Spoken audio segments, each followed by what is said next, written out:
Bonjour à toutes et à tous, merci de nous rejoindre. Toute l'information près de chez vous, c'est tout de suite avec vos prévisions météo pour ce vendredi 5 janvier.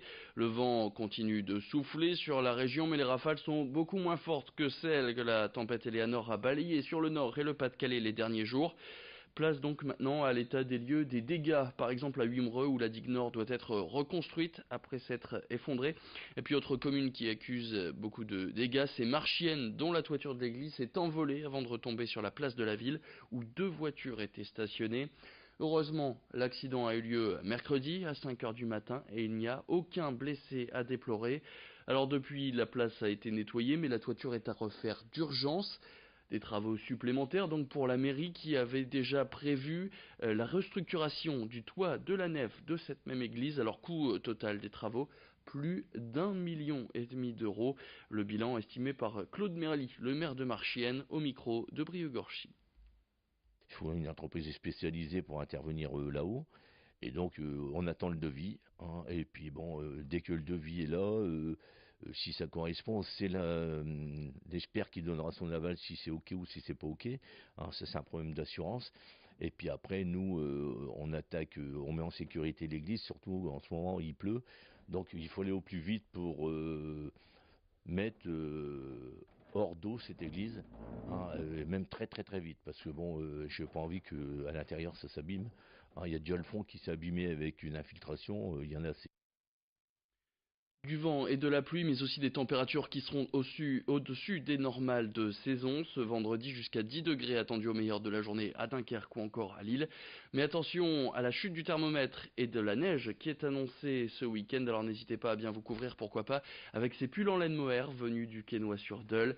Ici, Christine a repris l'exploitation de vaches laitières de ses parents et elle l'a transformée en élevage de ces chèvres angora venues de Turquie, dont la race a été réintroduite en France dans les années 80, mais une espèce qui reste rare à cause du nombre de soins que demande cet animal. Actuellement, l'exploitation compte 18 chèvres et 8 jeunes qui sont nés au printemps. En plus de cette exploitation, Christine a créé sa propre marque de vêtements et d'accessoires avec cette laine mohair qu'elle récolte. Ici, elle s'occupe de presque tout. Seul l'assemblage et le tricotage ne sont pas faits par l'éleveuse, qu'a rencontré pour nous Louis Caillé. Il n'y a que chez les éleveurs où vous retrouvez un mohair produit en France. Le mohair que vous trouvez dans le commerce vient essentiellement d'Afrique du Sud. Donc c'est vrai que les éleveurs français travaillent à la qualité de la fibre tout le temps par le choix de reproducteurs, essentiellement par un suivi génétique qui est fait par Capgène et qui nous permet toujours d'affiner, d'améliorer la fibre. Ça demande beaucoup d'attention, beaucoup d'attention. Elles sont un peu précieuses, donc elles n'aiment pas la pluie. Elles demandent beaucoup d'attention, mais elles sont très très attachantes et très faciles. On passe maintenant au portrait de cette édition, celui d'Isabelle, 36 ans, atteinte de la maladie de Charcot depuis 2015, une maladie qui atteint progressivement les neurones et qui entraîne une paralysie. Et l'espérance de vie des patients qui en souffrent est très courte, à savoir en moyenne 3 ans. Elle est originaire de Noyelles-les-Vermelles. Cette maman de deux enfants de 14 et 8 ans a finalement décidé de se battre pour vivre le plus longtemps possible, et ce grâce à un nouveau traitement en fin d'expérimentation aux États-Unis, où il aurait déjà fait ses preuves sur certains patients souffrant de cette maladie de Charcot. Mais ce traitement a un coût, sans compter celui du billet d'avion et du voyage en général. C'est pour ça qu'elle a lancé un appel aux dons. La jeune femme a besoin de 100 000 euros pour vivre. Elle en a récolté à cette heure-ci qu'un peu plus de 5 000 euros. Alors si vous souhaitez l'aider, ça se passe sur internet, sur le site donenligne.fr. Céline Huret a justement rencontré Isabelle. Je vous propose de l'écouter. Ça a commencé au niveau de mon cou, donc faiblesse, difficulté à lever les bras, difficulté à déglutir, à parler, à respirer. Ensuite, ça va atteindre les jambes. Et en général, la durée de vie, c'est 3 ans. Maintenant, chaque cas est différent.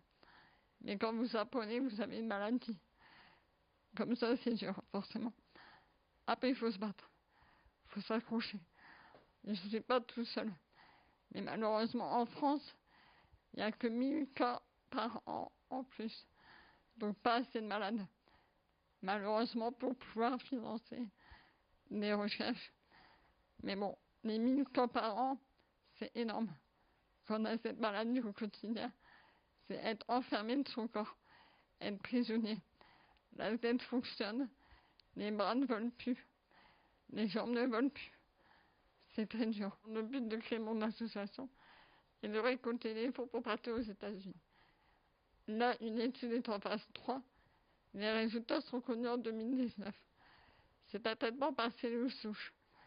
Ils prennent les cellules souches de la patiente, les travaillent et les réinjectent.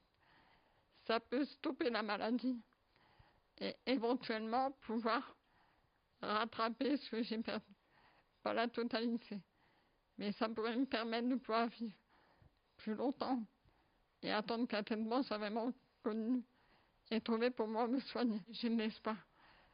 Et j'ai de l'espoir parce que quand on m'a annoncé la maladie, on fait quoi? On attend? Non, non. Il était hors de question que je me mette dans mon fauteuil à attendre la mort. C'est pas possible. On se bat. On a beau être marié, avoir des enfants, on se bat pour soi, pour ceux qui nous aiment. Et quand on voit l'ampleur que prend mon association, être écoutée, épaulée par des gens que je connaissais à peine, c'est énorme. Ça me fait vraiment plaisir. On dit on tue ses amis, et quand il nous arrive un malheur, on voit qu'il est proche de nous. Mais je n'aurais jamais cru qu'autant de personnes allaient se mobiliser pour moi.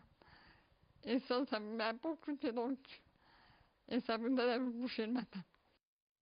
Et puis nous sommes le 5 janvier, c'est la fin de la première semaine de 2018. Il y a 5 jours peut-être vous êtes-vous fixé des bonnes résolutions qui ne sont pas forcément faciles à tenir. L'arrêt de la cigarette, le retour au sport pour certains. Ces bonnes résolutions, c'est plus des objectifs qu'une simple envie. Alors quelles étaient vos résolutions et comment comptez-vous les tenir? Louis Caillé est allé vous poser la question. Ma résolution 2018, c'est d'arrêter de boire pour toute l'année. Ça devrait être suffisant, je pense. Trouver du boulot. Déjà, mieux travailler à l'école et beaucoup s'investir. C'est la première, la plus importante. Avoir mon bac cette année. Je pense que je vais essayer d'arrêter de fumer la cigarette. Passer une formation en éducation canine et comportementalisme et mettre à mon compte à la fin de l'année. En faisant plus mes devoirs. Oh, ça va pas être trop difficile, je pense. Hein. Déjà que je buvais très rarement, je buvais qu'en fête, donc là, ça sera vraiment très simple. Et c'est la fin de cette édition, merci à toutes et à tous de l'avoir suivi. Tout de suite, vous avez rendez-vous avec vos prévisions météo. Très bonne journée à toutes et à tous.